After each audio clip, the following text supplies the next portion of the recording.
To those outside, can you please come inside?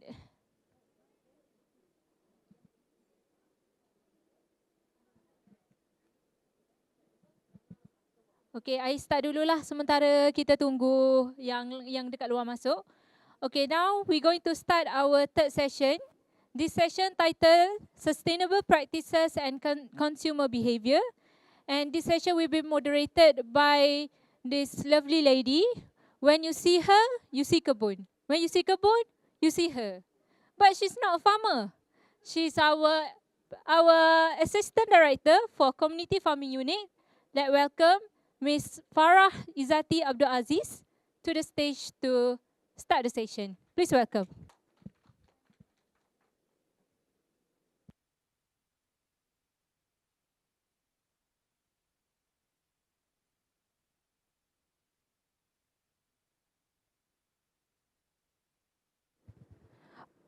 Testing? Okay. Okay, thank you, my Sarah, for the introduction. Okay, so now I need all the panelists came forward. Okay, so before that, kita ada seorang je kan yang tak attend kan? So before that, let's welcome Mr. Khou, Jerome, Mr. On Son Yeong, and Miss Fasya Abdull Hamid to the stage. Okay? Okay, mana panel?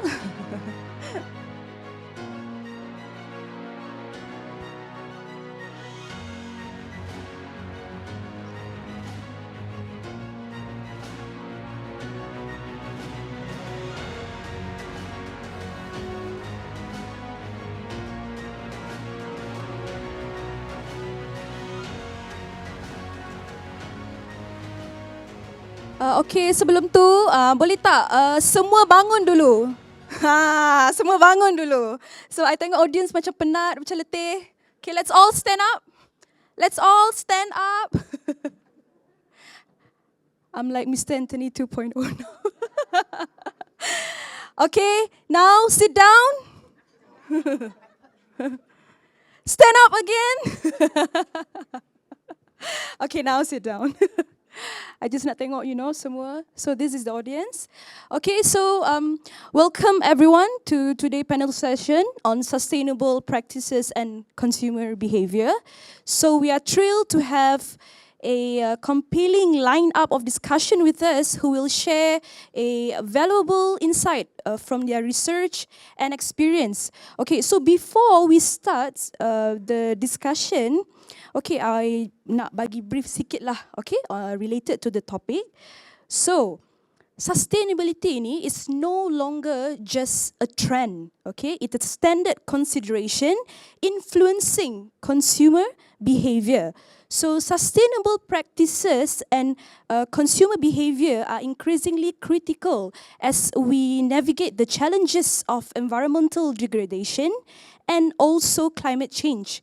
And as a global awareness of these issues grow, understanding how consumer make choices and the impact of those choices on sustainability has never been more essential. So from reducing plastic waste to minimizing food waste, our daily behavior also play a vital role in shaping the health of our planet. So for instance, the plastic pollution crisis threaten ecosystem and also human health, while food waste contribute to significant greenhouse gas emission. So today, we will explore innovative initiatives and strategies aimed at promoting sustainable practices within our communities. So again, I also encourage everyone to get ready with the question and also engage with our honorable panelists after the discussion. Okay, so before we start, I like to inform you that unfortunately our first panelist, Miss Ruth Chee, unable to attend in person today. However, she has prepared a video presentation for us on the topic to preliminary findings of a plastic reduction initiative at Pilot Zero Waste Market in Tuaran, Sabah. So everyone, let's take a moment to watch her insightful presentation. A very good day to all of you. My name is Ruth and I'm from Zero Waste Sabah. First of all, I would like to apologize for not being able to be there with you all physically, but thank you so much for giving me a slot to present my findings and case study. I think you Today, can the topic increase of the my volume a bit. presentation would be the preliminary findings of a plastic reduction initiative at a pilot zero waste market in Tuaran, Sabah, Malaysia. This project contributes to the Sustainable Development Goals number 11 and 12, and they are sustainable cities and communities, and responsible consumption and production. A little bit introduction about Zero Waste Sabah. We are an NGO and our goal is to divert waste from landfills, incinerators and the environment by empowering our society to learn about the system and methods to do so. And this is in accordance with the 5R principles of the Zero Waste movement. We believe that by managing resources according to the flow of the priorities in this inverted pyramid, we are able to drastically reduce our impact on the environment. And this is crucial because Malaysia is facing the following waste and plastic pollution problems, where number one, our society do not practice waste segregation at source, and there is also the problem of low recyclability of plastic. And this has led to a problem number two, where our landfills are reaching its full capacity. And this has led to problem number three, where our government is currently proposing to build 18 waste-to-energy incinerator plants by 2040 to solve the growing waste problem. But we now know that waste-to-energy incinerators are actually false solutions that pollute land, water, and air. It is also a waste of resources and do not address upstream processes in waste creation. And finally, we have this problem where microplastics has been detected in our seafood. And so in an attempt to solve the problems that I just mentioned, Zero Waste Sabah carried out a one-year plastic reduction project at the Tuaran Wet Market. And we chose this site because waste management system is inadequate, and also the use of single-use plastics is unregulated at this market. At the start of the project, we had this hypothesis. If education and knowledge were given to the market vendors, and if a system was set up to promote reusables, we can influence shoppers to change their habits and opt for reusables. We started the project by carrying out a survey among 120 market vendors, and we found out that a vendor could spend up to 300 ringgit per week just to purchase plastic bags for their business operation. That means in 1 year, they would have spent 14,400. And we observed that about 50% of them spend an average of 40 ringgit per week on plastic bags. So imagine the amount of money spent, and also later on the amount of money spent to clean up this waste. We also wanted to know their perception on the harm of burning plastic waste, and this is what we found. 63.6% of them believe or know that burning plastic is harmful, but ironically, 61% of them resort to burning their waste as one of their waste management practices. 26% dispose of their waste in town, and 8% receives waste collection services, and 9% dispose of their waste in the rivers or sea. Now, one of the reasons for this high percentage of resorting to burning as one of the waste management practices is because in Tuaran, not all areas falls under the jurisdiction of the local council. They are not covered by it. That means waste collection services are not provided. And so many of the villagers resort to burning their waste to manage their own waste generated at home. After having a rough understanding of their perception towards burning and waste, we then trained 110 market vendors on environment sustainability and covered topics on plastic pollution, zero waste principles, and sustainable development goals.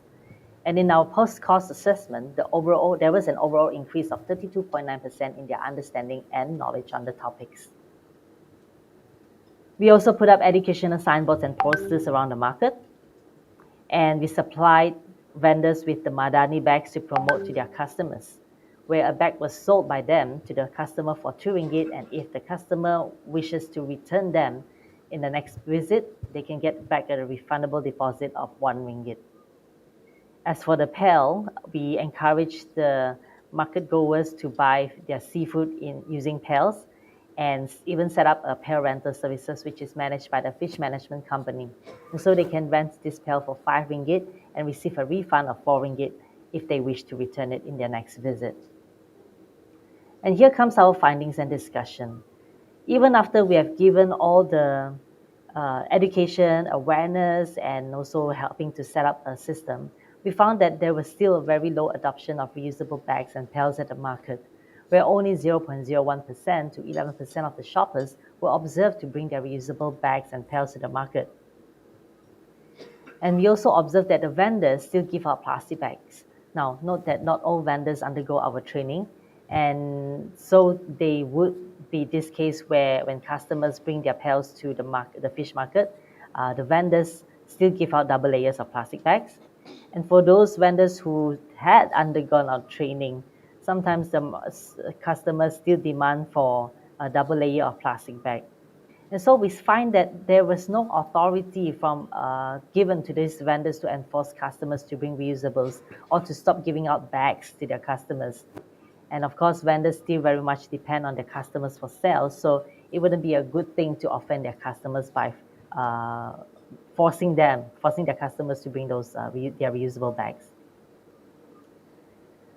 We find that the perception of the vendors on plastic pollution levels in Tuaran is actually quite realistic, where 50% of them, 64% of them perceive the problem to be bad to terrible. But this awareness was not translated into action to curb the problem. Okay, we also carried out a survey on 726 shoppers, where we wanted to understand their challenges or their frequency in bringing a reusable to the market. So when we asked whether they have brought their reusables bags to the market to shop before, 42% said they have never done so, only 34% said sometime, and only 14% said every time.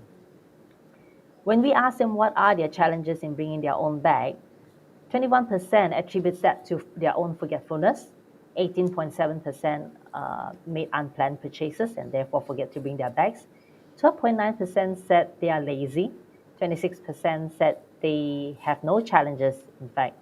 And so we were very curious and we asked them, if you do not have any challenges, why then do you not bring your own bag? And what they said was this.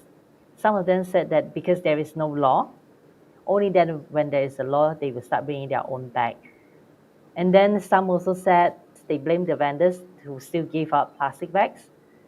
And so what we find that even though the environmental awareness was quite high among the shoppers, their attitude was not translated into behavior. They know that it's bad. They know that why the government is pushing for the plastic reduction. But when it comes to bringing their own bag, it was just not translated. And this was very similar to a research that was carried out by Juliana and her colleagues, where they found that environmental awareness may influence attitudes, but attitudes are not translated into behavior. And this is worrying because from our survey of 726 shoppers, a huge percentage of them chose burning as their waste management method. And those collected by local council or where shopper dispose of in the town commercial bin will also eventually end up in a landfill. 24% of them practice a combination of methods, with many of them opting burning as one of the solutions. And only a meager 4% adopt some kind of recycling, mostly tin, aluminium, and metal. And so this led us to our conclusion of this project, where education and awareness is actually insufficient to drive the change in the society. It will take a long, long time if we are dependent on just education and awareness. And number two, the reusable culture and the single-use plastic reduction needs to be driven by policy, law, and enforcement. From our experiment, even though we have given them the education and all that, they still did not change. And so we believe that only by law, policy, and enforcement, we can achieve a drastic reduction in plastic pollution. And of course, the government really need to go beyond education and campaign at this point and really focus on drawing policies and implementing laws and also enforcing them. So that's all from my side. Thank you so much for your time. If you have any questions, I'll be very happy to receive them. And you can contact me at this following email address and also social media handles. Thank you so much for your time. A very good day to all of you. My name is... Okay, so I think it is an insightful finding on the plastic reduction initiative at the pilot zero waste market in Tuaran, Sabah. So it's kind of inspiring to see how initiative can pave the way for more sustainable practices in our communities. So by demonstrating how reducing plastic usage can foster a more sustainable community, and this finding show how promising result that can serve as a model for future zero waste effort. So next, let's move on to our next panelist who will provide a valuable insight into consumer behavior and food waste insight from the Green Bazaar from Mr. Khou Jerome from Persatuan Pendidik Lestari Hijau Pulau Pinang. Okay? All right, thank you, our moderator. So I believe now is a very challenging time for everyone because it's after a tea break, right? When I got the time, I think it's like we are super worried that some of you couldn't concentrate whatsoever, but we'll try our best. So please bear with us. All right. So what we got for my sharing, we're going to focus on consumer behavior and food waste insights from Green Bazaar Ramadan campaign. And for information, I'm from one NGO known as Green Educators Workgroup, or known as Khou. And we usually do, for one of project that this Bazaar Ramadan is only one of our projects. We usually do projects such as collecting waste in Thai Pusam. And also we did some awareness program, including reducing waste in one of the Chinese New Year festival in Pinang as well. So this is one project which is focused on Bazaar Ramadan. All right. So a bit of introduction or background of this project. So Bazaar Ramadan is a program that usually Muslims will go over to buy food, as well as for non-Muslims will be there to seek for some delicious food as well. And also, for our NGO, what we do is that we are going there to raise awareness on reducing plastics waste and also reducing food waste. In the meantime, we also collect data to understand what's the problem happened there. So we highlighted there are 3 problems that, for me, I will discuss these topics from the perspective of consumer, which is what actually happens that causes consumer able to create a lot of waste. So one of it is, you can see one of the biggest problem is there are 1,750 tons of garbage each day, which is 40% of total waste collected. This is based on our local council in Penang. And 20% of increase of food waste is happening during Bazaar Ramadan, as well as Islam actually forbids and inherits from wastage, right? But why that during such a holy month, there are food waste actually happens in this month. So there are 3 research questions that actually highlighted over here for my research. Is there any decreases in the amount of waste generated by consumer when I compare between 2 years of data collection, between 2023 and 2024? And also, is there any significant factors that cause food waste if I compare between whether food is not appetizing or they purchase too many foods, right? And the third one is how consumers to manage their food waste after they couldn't finish their food. So by comparing between year 2023 and 2024. Sorry. Yeah. So for over here, let's see about our literature review on general. So food waste in Bazaar Ramadan actually happened because there are a few things. For example, about the culture, and also, which is influenced by cultural practices and so economic factors. But we believe that food consumption patterns able to reduce for sure. But how do we do that, right? This is something that we can guarantee. And also consumer behavior.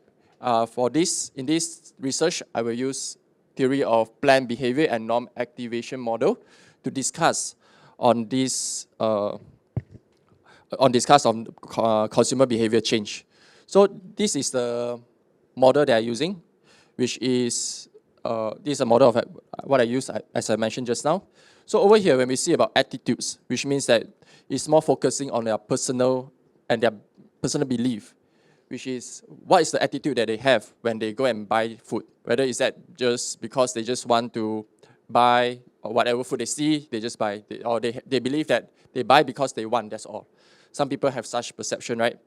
Or next is subjective norm. It's more to belief of most people, which means that they do understand. For example, in Penang, if most of them understand they shouldn't waste food, if they waste food, it is something that is shameful, then most of them will not gonna waste.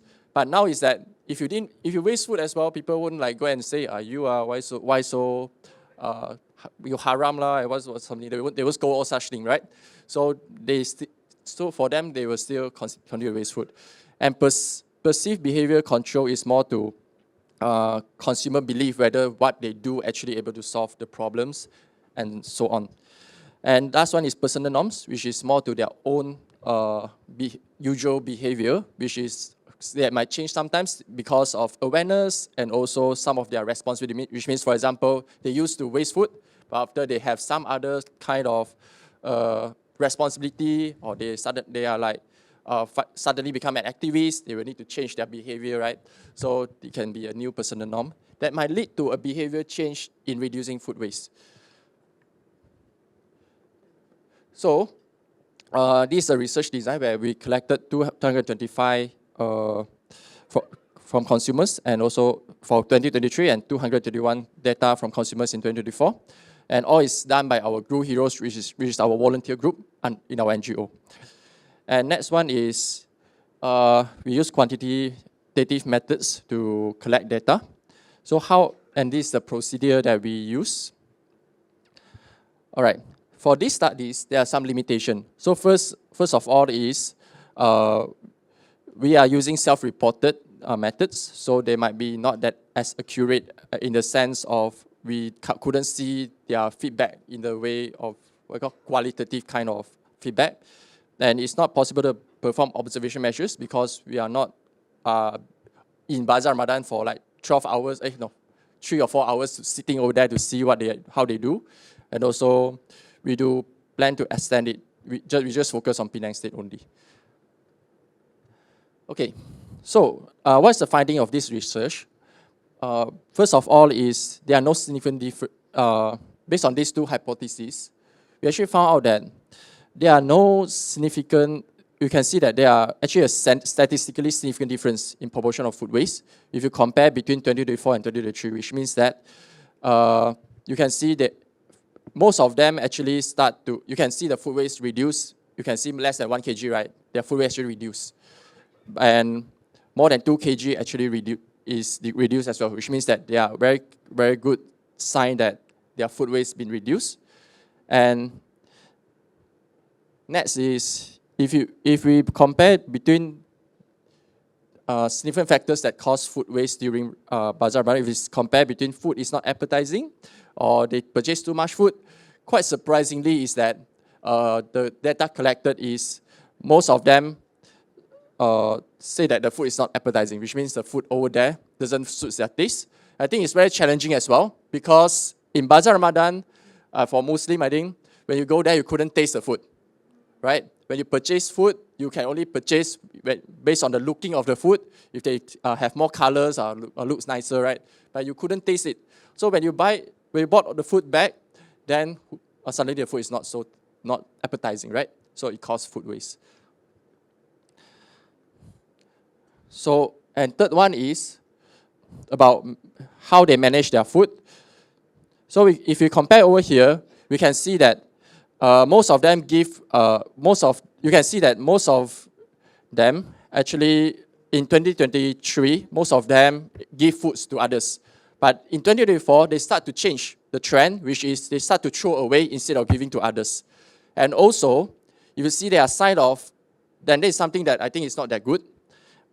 And also, they would no longer keep their food as well. You can see if they extra food, they just throw away. But there are good signs that some of them are moving towards composting. Okay, so a few recommendations. First idea is that in order, just like what I mentioned just now, is that most of the people buy food because of the looking of food, right? Because they couldn't taste it. So what we can suggest is that you can do some star rating, And also second idea is school institutions should take this model, like from composting, they should change more to how to reduce food waste in school. And thirdly is more to involve local council to use black soldier flies as alternative to reduce food waste or compost food waste as well. So I think in Penang, we already started this project. So in conclusion, what we believe is that this is possible to change, but there should be continuously efforts to be done by local council and also NGOs. And we should also educate our students in our school as well so that this behavior can be changed. So that's all from me. Thank you. Okay, thank you, Mr. Jeremy, for your enlightening presentation. So I just have one comments, not comment I want to add on okay? So when you mentioned that most of Muslims, like when they went to Bazaar, right? Okay, they didn't eat the food because the food doesn't taste good. It's actually bukan mostly macam tu lah. So mostly what happened when we go to Bazaar, we see everything look good. Everything look good. Okay, we want to buy everything. Okay, but then bila waktu berbuka, baru je makan satu and then dah kenyang. So that's one of the main reason, one of the main factor why, okay, can contribute to the food waste tu lah. Okay, but it's a very nice sharing. Okay, so it is very interesting, and also like when you discuss on the understanding of how our choices impact both food waste and also environment is essential for driving a meaningful change. Okay, so this insight you have gathered from the Green Bazaar Ramadan in Pinang. Okay, in Pinang, it's emphasized importance of recognizing the influence of purchasing habits on sustainability. So we look forward to hearing more about your finding later and how they can guide us towards more conscious consumptions. Okay, so next we will discuss on the strategies to reduce food waste at a Ramadan Bazaar by Mr. Ong Soon Yeong, also from Persatuan Pendidik Lestari Hijau Pulau Pinang. Okay, you can start your presentation. Okay, selamat petang semua. Good evening, everyone. So just now, Cikgu Jerome already discussed about what is the Bazaar Ramadan. So my research, I just focus perspective vendor in strategy to reduce food waste at Ramadan Bazaar. Okay, so I will not talk about the consumer side. Okay, I focus about vendor. So what are you understanding food waste at Ramadan Bazaar? Like just now, Cikgu Jerome already talked, so this one I will cut. Okay, so now the problem for the overview of food waste issue in Bazaar Ramadan. First, Ramadan Bazaar experienced significant food asset. So due to overproduction. So what you know that actually every year, according to Persatuan Pengguna Pulau Pinang last year report, in Malaysia only 1990,000 okay food waste every day. No, during the Ramadan, so quite high the amount. Okay, second is ineffective waste management practices. So what we know that actually in Malaysia we don't have proper food waste management. Okay, this is the issue. And the third is very to sustainable practices. Our vendor has a lot of challenges such as high cost or eco-friendly packaging. Okay, there are 3 issues in food waste Bazaar Ramadan. So next, so in 3 aspects, environmental, so such as resource waste. So for your information, actually 25% of the fresh water in the world we use for produce food. Okay, next, biodiversity loss. Okay, for social impacts such as hunger issue, and then public health. For economic impact, higher food price, cost of waste management, and financial loss. Okay, now, what is in my study? This is the current practices among vendor in Penang. Okay, this is not in Malaysia, in Penang only. So actually, 70% of vendor actually participate in food donation program. Okay, next one, only 1% vendor in Penang, they engage in composting practices, 1% only. And the last one, in my research, many vendors expect, okay, they have challenge with eco-friendly packaging.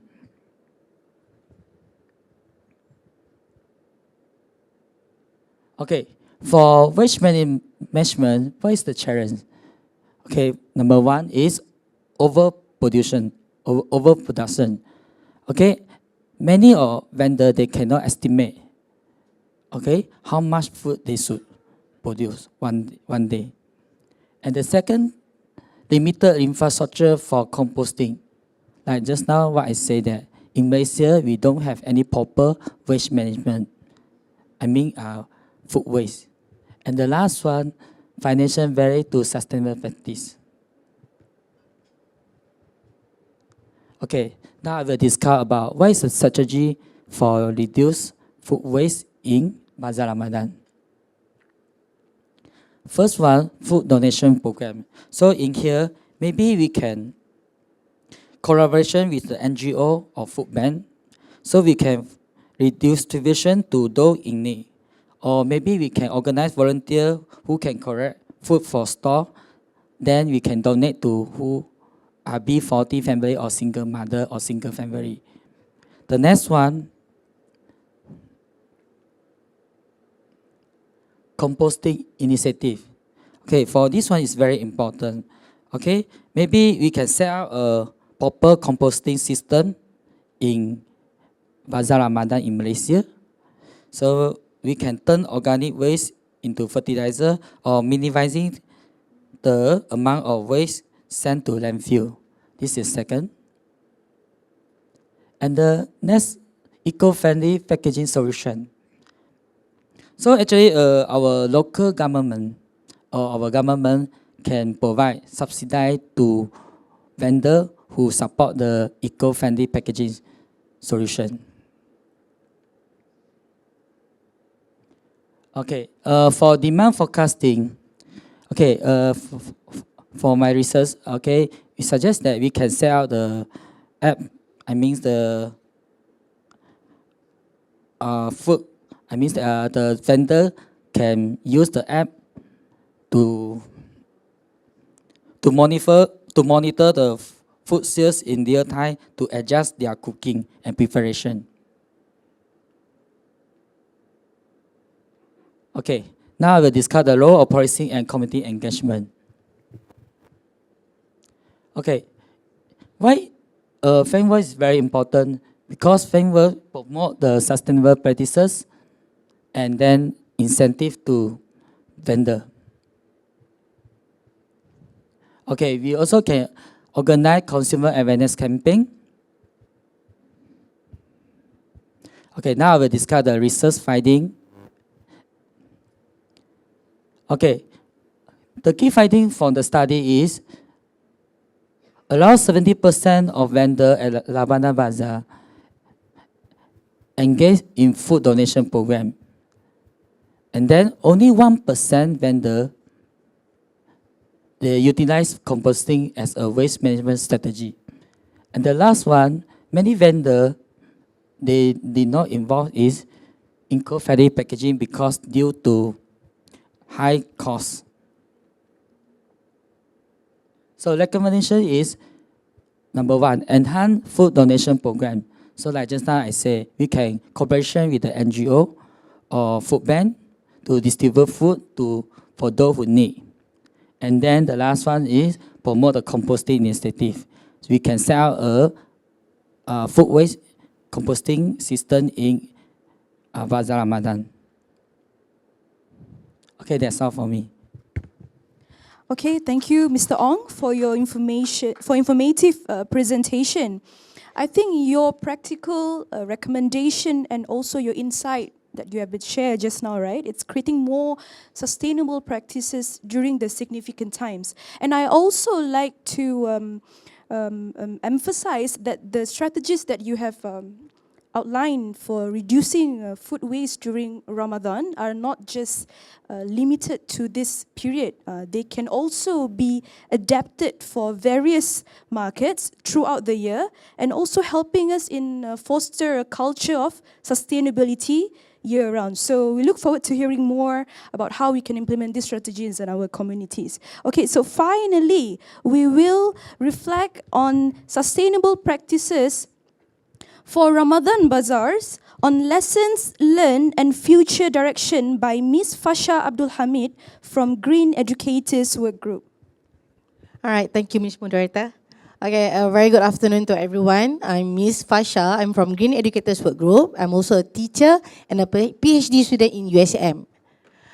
Okay, so I'm going to share with all of you with one of my paper, Sustainable Practice for Ramadan Bazaar, Lesson Learned and Future Direction. All right, as you all know, Ramadan Bazaar is a cultural event and for all the Muslim, and they will celebrate every year during the holy month of Ramadan. And it also provides a platform for the local business and the food vendor. This is what happened after that. Due to this, it caused a major environmental issue. Caused by what? The plastic. Okay? Because the nature of the plastic itself is a non-biodegradable nature.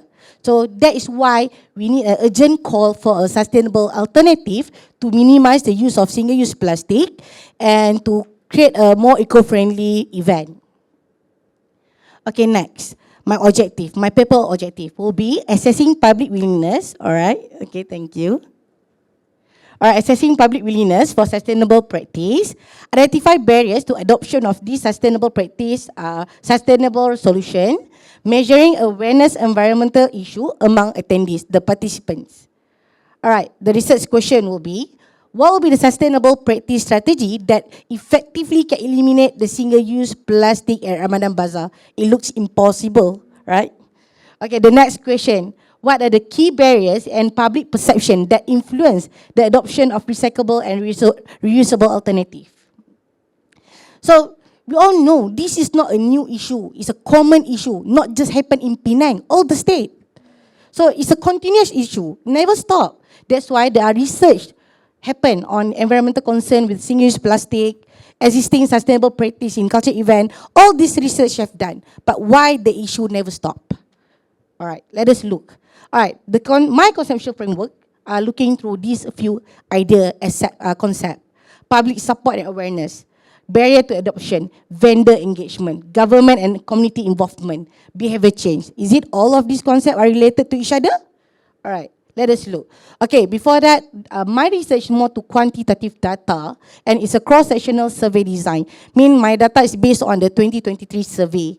All right, so my target demographic is on two perspectives, which is the vendor and the consumer. All right, my instrument will be survey, and I'm doing random sampling. Okay, after the collection of data through survey, we analyze the data. What we get? I analyze data through two statistics, inferential statistic and descriptive statistic. From the inferential statistic, from the chi-square test, from the t-test, what we can see that there are no significant relation between the gender and the supporting for recycling bag. There are no specific, there are no at all the significant, there are no relation between these two. Alright, but then from descriptive data, we can see that 64% of participants express support for bringing recycled bag. It means what? What we can say that? The consciousness exists, all right? But then why there are still plastic bag? The next data say that 57% of the participants, all right, they agree to bring their reusable food container, but then they still didn't bring.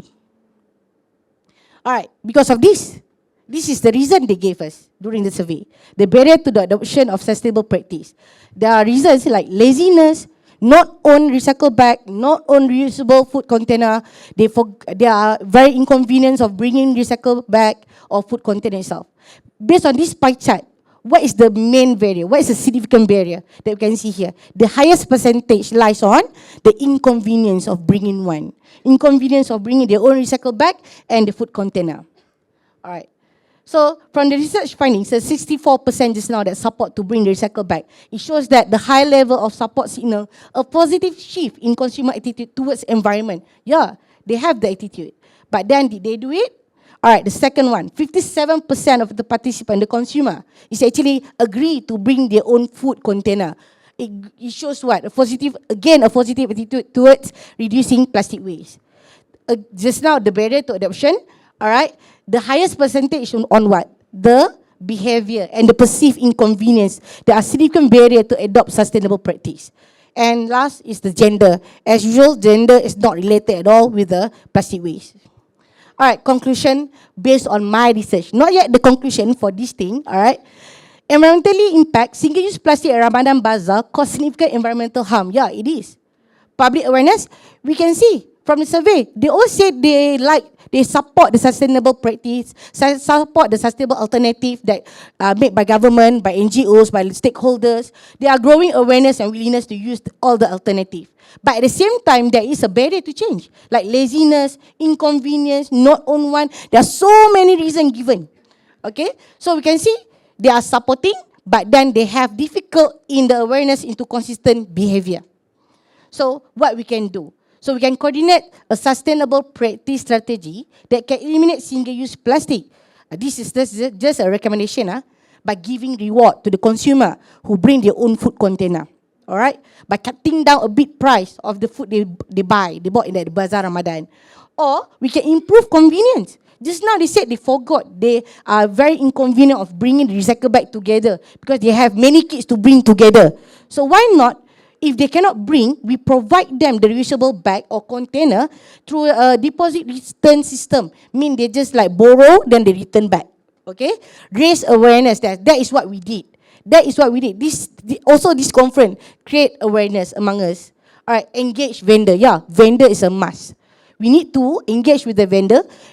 But how? Because vendor, they are more to profit. But how to engage with them? Maybe we can give them a certificate of green vendor label, or maybe we can like financially subsidize the eco-friendly packaging. It's a bit pricey actually. All right. So the lesson learned. What is the lesson learned from the research I've done? This is the lesson learned. The importance of convenience. All right. The vendor engagement, the educational campaign, and the infrastructure support. So this is the future direction for local government, NGOs, any stakeholder. If they want to focus, if they want to overcome the challenges, the barrier, they can focus on the behavior intervention by creating strategies that make sustainable practice more convenient and less effort. This is what we like, less effort. Okay? All right, vendor engagement, incentive-based program by giving the consumer a reward. Or holistic approach, combine structural change and behavior-focused intervention to support zero waste culture across different community-based events. All right, that's all from me. Thank you. Okay, thank you, Ms. Fasya, for your enlightening presentation.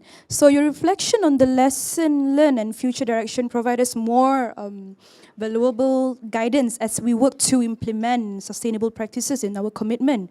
So it is a very comprehensive overview of what has been done and what can be done moving forward to ensure sustainable practices are integrated into this culturally important event. So as we move forward, let's take the lessons and strategies to the heart and also work toward implementing sustainable practices into our communities. Okay, so now let's open up to our audience for Q&A sessions. Okay, any question from the audience? Tak ada soalan ke? Okay, alright.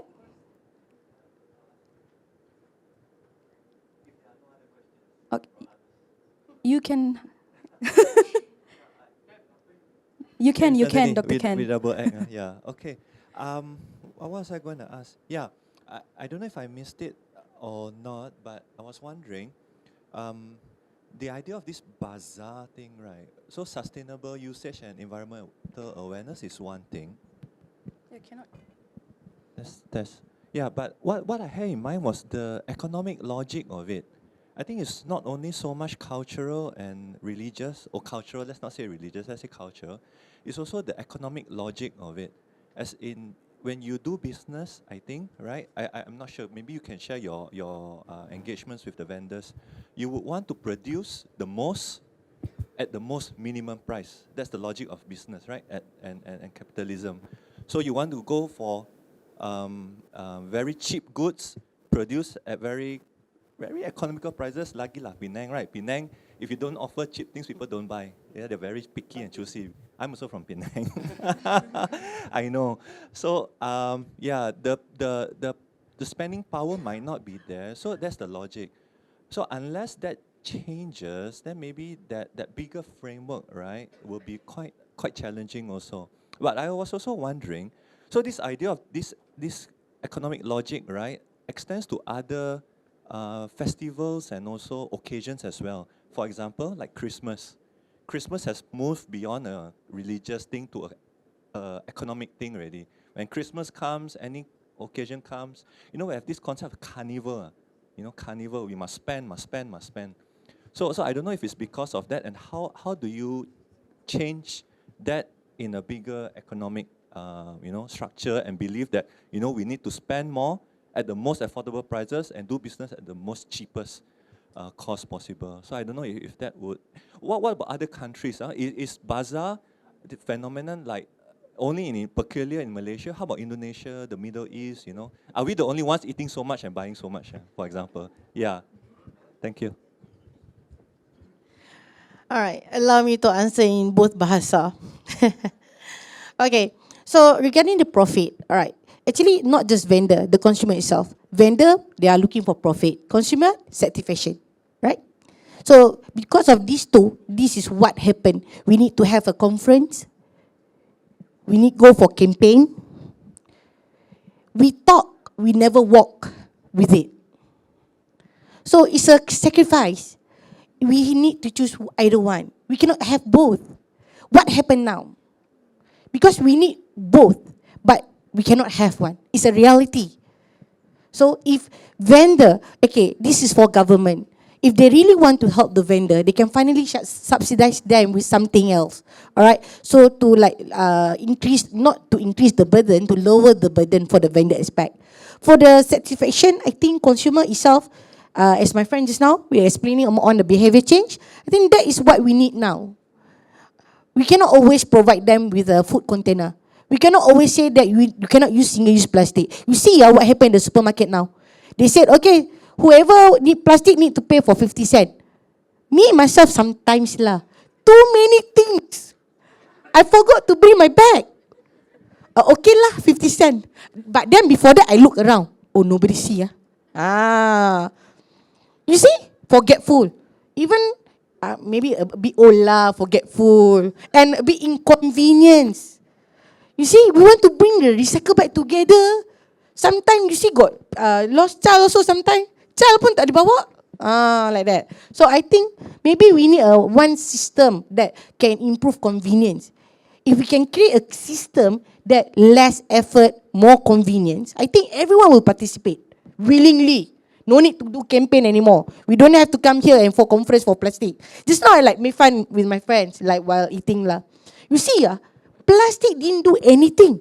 But why all conference talk about plastic so famous? Why never talk about me?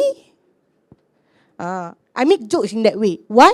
Because I'm trying to say we are talking about something, but then we cannot do anything to it. We just talk. We just discuss. They're trying to do their best, the local government, NGO, stakeholder, trying to do the best to fight with this thing, with these challenges. Yeah, we are. But, as I said, we need to make a choice. The earth that we are living now, or our satisfaction, or the profit. Do we have another earth to live? Do we have? No. The answer is no, right? So I think the government now, they have to make a drastic change. For me, if I am the Prime Minister, I'll close all the plastic factory. Enough with the plastic. We see what happened. First, we're going to listen to what? Complain. Like they're giving tax, they increase the tax, right? We complain, right? What lah this government increase the tax, what lah so and so. Then after that, what happened? We accept. Start with complain, then we accept, right? So I hope that thing going to happen too. Maybe. But then I won't be the prime minister lah. I won't. I'll be a teacher for my student. All right, thank you. I hope I answer your question. Sorry. Okay, thank you. So any more questions? Yes? Okay.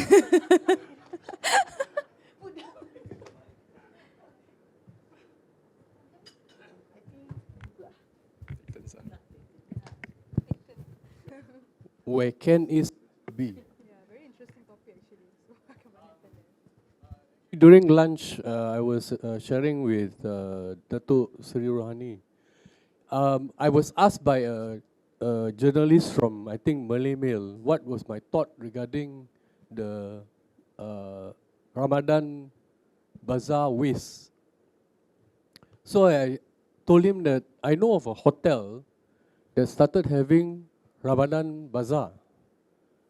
And then it became very bizarre because they started having pre-Ramadan Bazaar. And then after that, it was Hari Raya for 1 month, which means it's eating for 1/4 of the year. And definitely the weight is going to go up.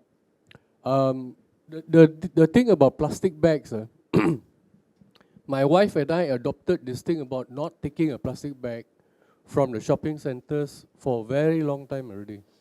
And when we started doing it, and it was free, we would get this look from the cashier, you from which planet? It's free, you don't want. We said, no, we've got our bags. Even if we forget to take our bags during shopping, how far does the product travel from the shopping cart into your car boot? 1 meter. 1 meter. Your car boot, if you have a box, fine. If you don't have a box, while you drive, you can hear your barang-barang going left, right. But you don't need a plastic bag. So I think I agree with you, it's a matter of changing attitude. When you first do it, people will look at you very strangely. I used to go to Pasar Malam. When I buy fish, I used to bring Tupperware. Ice cream Tupperware lah. And the lady asked me, why you so stupid, you're bringing Tupperware, I got plastic bag. I said, because I don't want your plastic bag. The next time I went there, somebody was commenting to her in Cantonese and I didn't understand. She scolded the lady. He don't take plastic bag. You still taking plastic bag. So I think we have to, I again support what you say. We have to be the example. And there are times I do take a plastic bag and then I look around, the star is there to take my picture.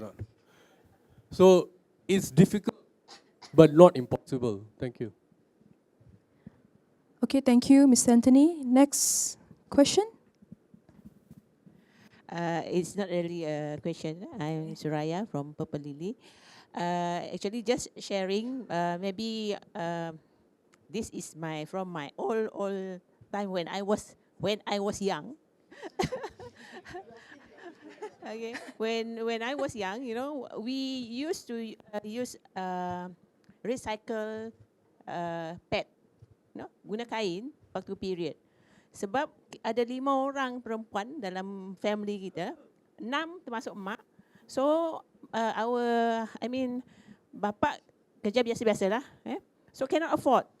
For the 5 girls, bila period kadang serentak kan. So we have to use kain. And the thing is that bila sekolah kena ejek tau. Kata kau pakai kain, kedekutnya, that kind of thing. But as we grow up, we earn some money, so kita tak pakai lagi kan. But now you see, people are advocating for reusable pads. And for your case macam tu tadi, dulu, when I first got married, because I'm working, so I sometimes tak sempat masak, so I bawa Tupperware dari rumah, so pergi beli lauk. And I got macam Mr. Anthony lah, dia kata this kind of look people akan tengok you kan, sebab you bawa container sendiri, bekas sendiri. Dan dia nampak macam kedekutnya bawa bekas sendiri, you know, that kind of thing people said to you. But the thing, I think it's good because last time kita biasa bawa mangkuk tingkat. Di Sarawak kita panggil kaleng. So, but Melayu panggil mangkuk tingkat. We used to use that, bawa pergi hantar surau, pergi hantar dengan jiran kan. But now nobody use that. Maybe we can start by using that, promote that. Mungkin gunakan, for example, ajaklah Fatah Amin bawa mangkuk tingkat tu kan. So everybody might follow because Fatah Amin is the in thing this few weeks kan. So that is my comment lah. Okay, thank you. Oh, ada lagi. Okay. Yeah, thank you for the presentation. I think it's very mind-opening. So it's just my question is, why eco-friendly packaging need to be expensive? Can't we use banana leaf or down cladi or anything like that? When it is possible. Maybe the hygiene or maybe the mudah bocor one. You see, bila kita beli nasi lemak, kalau kita break nasi lemak tu jatuh semua nasi lemak terbuka. We can innovate. Maybe we can find student or do innovation to find out ways to form a new packaging using the green things like we have now. Yeah, I think that's the best solution too.